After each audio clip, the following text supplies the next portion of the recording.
What is up, good people? Jungle Inc. here. Hope you're doing well. I asked this question today on Twitter, and it was so interesting how even the answers were. There was no runaway winner. I said, well, what's going to be the most important thing for XRP's value over the next 12 to 24 months? AMMs. People super excited about that. 30% saying AMMs are going to drive value.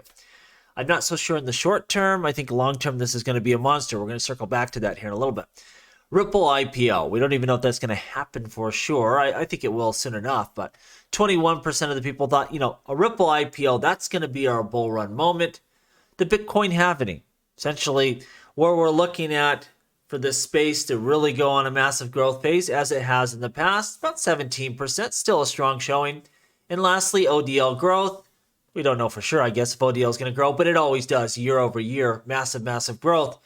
31.6% for the winner believe that that use case continuing to grow, leverage XRP for cross-border payments, that's going to drive value for XRP. Personally, for myself, I think the biggest thing is legal clarity. The fact that we're going to be able to buy, sell, trade, whatever you want on the U.S. market. It's going to open up to bigger investors as well, because it's not deemed an illegal security. They can add it to their portfolio. Makes some sense. A lot of risk stripped away there. So to me, the legal clarity and what comes with that is the biggest issue. But there's a lot to be excited about, and more than just these things here. There's quite a bit going on within cryptocurrencies and XRP in general. So I think we're going to have a wonderful bull run once it does really get going full blast.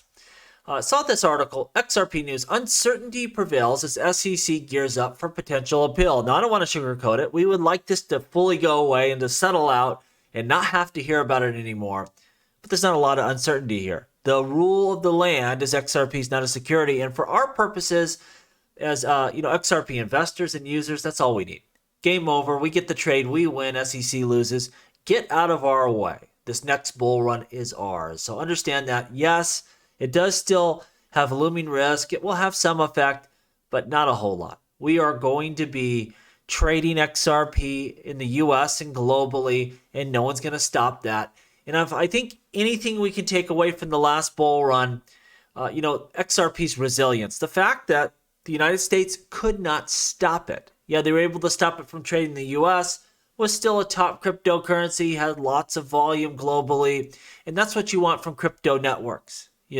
Resiliency, the ability to go up against governments and keep functioning, keep trading, keep being useful. And XRP showed it could do that. Now I think it's going to show what it really can do here when we get running. I saw this article, Solana set to take market share away from Cardano. And I said this before, I'm sure Solana is going to do wonderful. It's just not for me. And we've seen that in the price action, just amazing price action for Solana. And if that's your stance on something like that, where I've said, you know what, I understand why people like Solana. I'm sure it's going to do really good. And you don't buy it. You can't get upset when you miss that big pump, right? Like, you just have to accept that fact.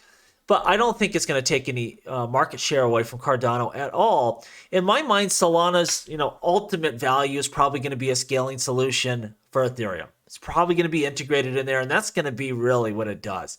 And for Cardano, it truly is a competitor, a competitive chain, maybe a complementary chain, but it's a standalone chain. It has the security, the performance, everything. It's built from the ground up, not to play second fiddle to Ethereum. It's going to do it on its own. So again, nothing against Solana, but in no way in my mind is that network a competitor for Cardano long term. I think Cardano would steamroll it, and probably Sol ends up being some sort of scaling solution, letting Ethereum really do the heavy lifting. My long-term vision for that. We see Cardano tapping Polkadot to power multi-chain expansion. So these are two of my favorite alternatives to Ethereum, those layer one smart contract blockchains. And Polkadot's all about what? Interoperability. And it's cool to see these two projects working together. And if anything is going to really challenge Ethereum long-term, I think those two have some of the best opportunity to do so. And it's going to be interesting what they can build here and the interoperable solutions they really roll out.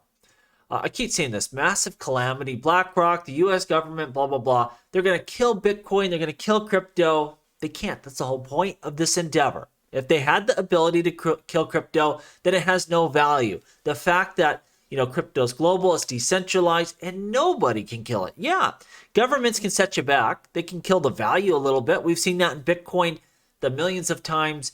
China's banned it and down goes the price a little bit, but it always, finds its footing and continues its growth. XRP had the SEC and the US government essentially attacking it. Yeah, the price goes down in the short term, but it gains its footing and continues on.